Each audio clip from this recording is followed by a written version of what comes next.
itself, and that phenomena such as drug addiction and alcoholism are aspects of the perversion of energies, that they are the sickening of the field of the imagination that surrounds the body.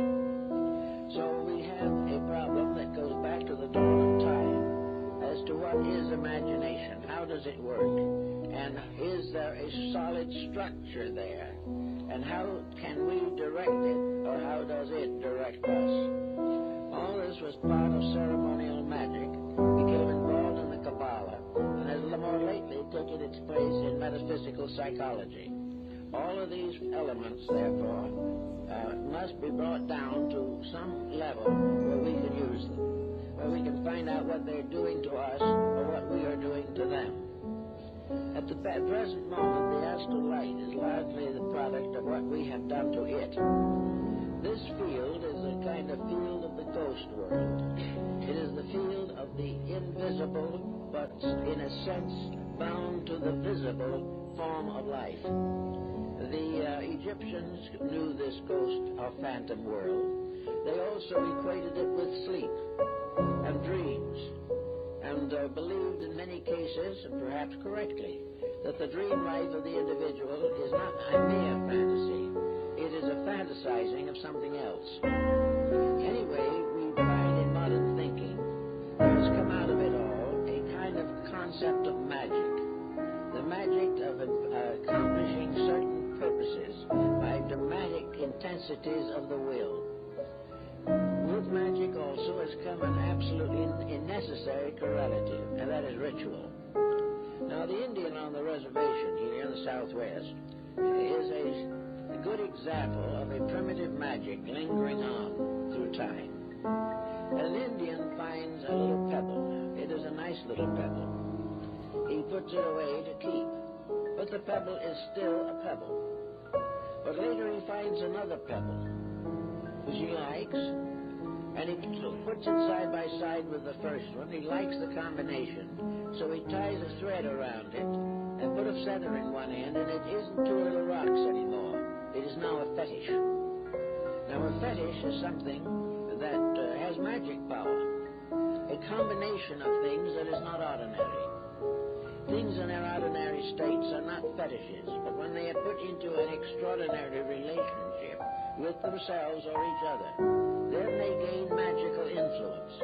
And the two little stones that would have done nothing in their natural state suddenly may have the power of life and death in the mind of the Indian who had created a fetish from them. This is another aspect of the same thing as the so-called ghost and dance and mask rites of ancient peoples. We have an exhibit in the library here now of the sacred masks of the Southwest American Indians. The Indian is perfectly aware of the fact that the mask is made by himself. He is perfectly aware of the fact that when he is wearing it, he is still himself. But when he combines the mask with himself, something happens. While he is wearing this mask, the astral light has stepped into his consciousness. Magic. He is no longer simply a member of the tribe. He is now some kind of a strange being conjured up by sorcery, conjured up by imagination, by ritual, rite, and symbol. Therefore, the Indian, I've been up to where they put these dances on once a year, and a young Indian, for instance, with a mask, will be approached by his own family, his wife, his mother. But where he is wearing the mask, they will pray to him as a god. The moment he takes it off, he's back on earth.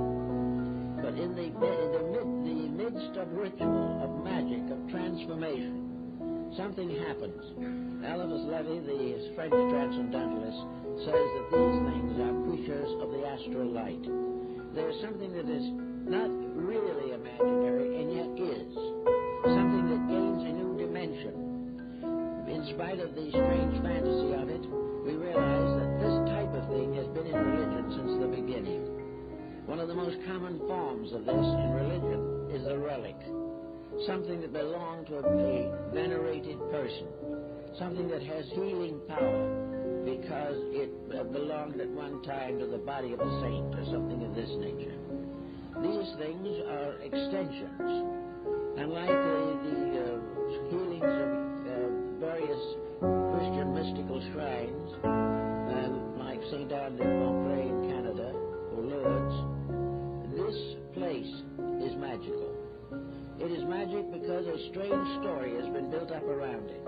This story transforms the commonplace into magic.